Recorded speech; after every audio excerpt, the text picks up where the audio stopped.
Hello বন্ধুরা, সকলে কেমন আছো? আশা করি ভালোই আছো। তো দেখো, আমি প্রথমে কড়াইটা গরম করে নিলাম, তারপরে এর মধ্যে পরিমাণ মতন তেল দিয়ে দিচ্ছি। এখানে কেটে রেখেছি আলু, আর দিয়ে দিলাম আমি এখানে কালো জিরে। ঠিক আছে, এখানে আর একটু দিয়ে দিলাম আমি পরিমাণ মতন লবণ।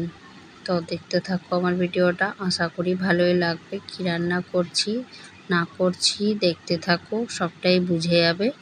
অতি সামান্য সিম্পল রান্নাই করব। তো সেই সিম্পল রান্নাটা কি করছি না করছি দেখতে থাকো ভিডিওটা। আমার চ্যানেলে যদি নতুন হয়ে থাকো তাহলে অবশ্যই লাইক কমেন্ট করে দিও, আর যদি ভালো লেগে থাকে খুব, তবে সাবস্ক্রাইব করে পাশে থেকো বন্ধুরা। তো দেখতে থাকো, আমি এখানে রান্না করে নিচ্ছি সোয়াবিন।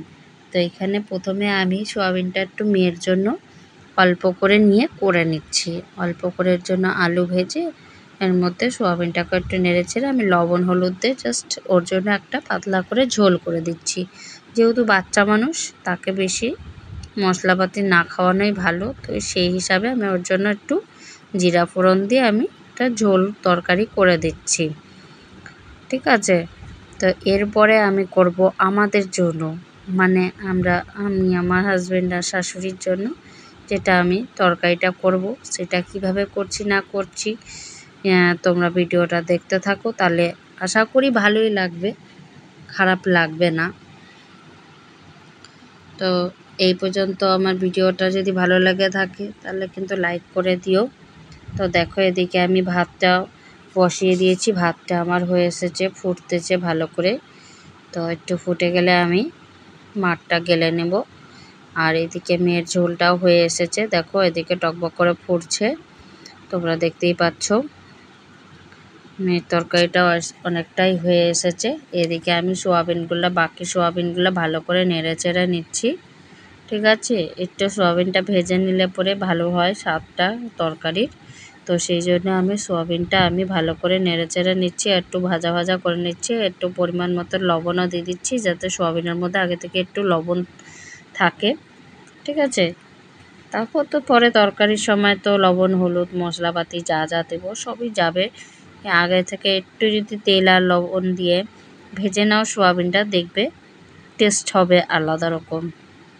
আর একটা সোয়াবিনের যে গন্ধ থাকে, সেই গন্ধটা অত থাকে না। আর এদিকে আমাদের তরকারি করার জন্য আলু আমি আর একটু বেশি করে কেটে নিয়েছি। আবারও দিয়ে দিলাম আমি কালো জিরে দিয়েই আজকে করছি, যেহেতু রান্নাটা আমি আজকে নিরামিষভাবে করব। তো আজকে আমি একটু কালো জিরা দিয়েই করতেছি।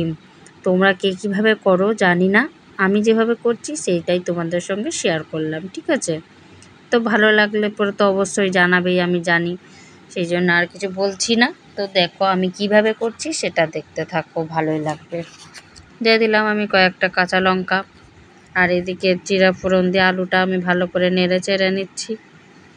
তারপরে তো সব পরিমাণ মতন আমি মশলাপাতি দিব, তোমরা সেটা ভালো করেই জানো আমি কি কি মশলা দেব না দেব।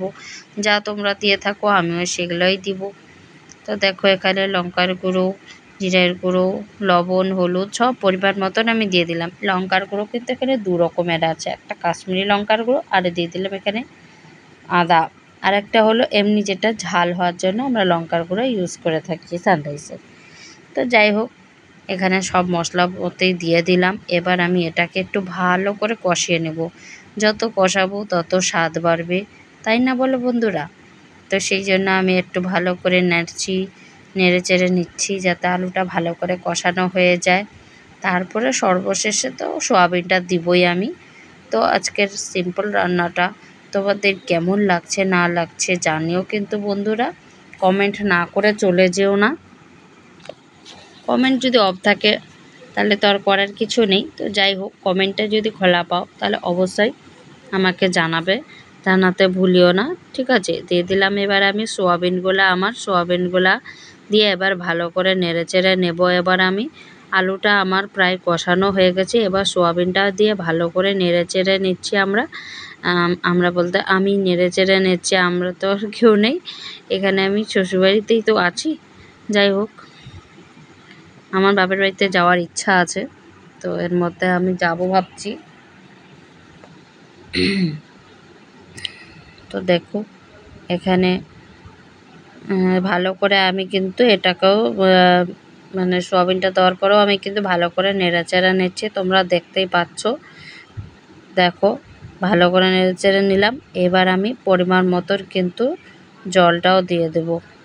একটু আগে ঢেকে নিলাম, ঢেকে নেওয়ার পরে আবার এই যে পরিমাণ মতন আমি জলটা দিয়ে দিচ্ছি। জলটা দেওয়ার পরে আমি এবার ভালো করে ফুটাবো জিনিসটাকে, যাতে আমার আলুগুলা ভালোভাবে সিদ্ধ হয়ে যায়। আর তরকারি কালারটা এখন এরকম লাগছে, পরে কীরকম লাগে দেখতেই থাকবে তোমরা ভিডিওটা, তাহলেই দেখতে পাবে কেমন হলো না হলো। ঠিক আছে, এইভাবে সিম্পলভাবে খেতে কার কার ভালো লাগে জানিও তো বন্ধুরা আমাকে। আমি আজকে আর কিছুই রান্না করছি না, ঠিক আছে। তো এটাই আমার রান্নার রেসিপি ছিল আজকের, তো এর জন্য এটাই শুধু শেয়ার করলাম, আর কোনো কিছুই করিনি। তো বিকালে আমার এক জায়গায় যাওয়ার কথা আছে, তো সেই জন্যই আর আজকে আমি সেইভাবে কিছু করিনি, ঠিক আছে। তো দেখো এখানে আমি একটু দিয়ে দিলাম কি বলো তো, গরম মশলা, যেটা না দিলে পরে রান্নাটা আমার অসম্পূর্ণ থেকে যাবে। আর এখানে একটু ঘি দিয়ে দিচ্ছি। এই দুটো দেওয়াতে নিরামিষ রান্নার স্বাদ দারুণ অপূর্ব বেড়ে যায় একদম। আমি তো এই দুটো দিবই যদি নিরামিষ রান্না করে থাকি। আমিষ রান্নার মধ্যেও দিই, তবে নিরামিষের মধ্যে আমি দিয়েই থাকি এটা। সব কিছুর মধ্যে না দিলেও বিশেষ কিছু রান্নার মধ্যে আমি এটা দিয়ে থাকি। তো দেখো বন্ধুরা, আমার রান্না তো শেষ। এবার চলে আসলাম আমরা একটু ঘুরু করতে। দেখো এখানে আমার দিদি, ভাগনা, আমার মেয়ে কত আনন্দ করছে। আমরা একটু চলে গেছিলাম রেস্টুরেন্টে খাওয়া দাওয়া করতে। তো আমার যে মনিটাইজেশনটা অন হয়েছে সেই উপলক্ষে একটু ছোট পার্টি টাইপের হয়েছিল, তো সেটাই আমি একটু রেস্টুরেন্টে নিয়ে গেছিলাম। তো ওখানে আমাদের একটু খাওয়া দাওয়া করেছিলাম, খাওয়া দাওয়া করে আমরা বাড়ি চলে এসেছিলাম যে যার মতো। তো যাই হোক, দিদি মায়ের ওখানে এসেছে, তো ওই জন্য মায়ের ওখান থেকে আমি দিদিকে ডেকে নিয়েছিলাম। তো